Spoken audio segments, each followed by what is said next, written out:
হারুন, হে উম্মত, তোমার কখন বুদ্ধি হবে? পাগল আমি নাকি তুমি? হ্যাঁ, আমি তো নিজেকে বুদ্ধিমান বলে মনে করি।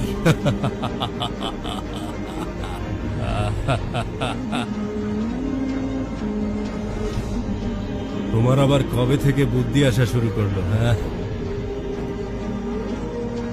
কারণ আমি জানি তোমার এই প্রসাদ অস্থায়ী আর এই কবর স্থায়ী, তাই আমি একে আবাদ করছি। কিন্তু তুমি তোমার প্রসাদকে আবাদ করে এই কবর স্থানকে আবাদ করছো না।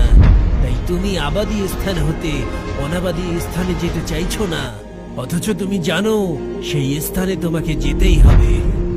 এই কবরগুলোতে এসে আমি ডাক দিয়ে জিজ্ঞাসা করেছি, সম্মানিত লাঞ্ছিত রাজ কোথায়?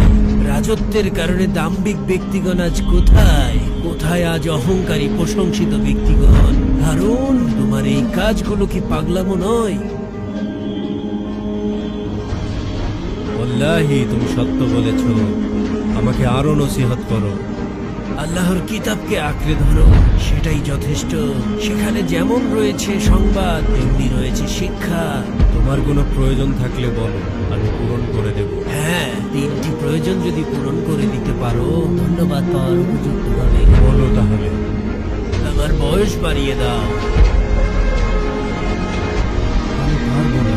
মালাকাল মউত থেকে আমাকে রক্ষা করো।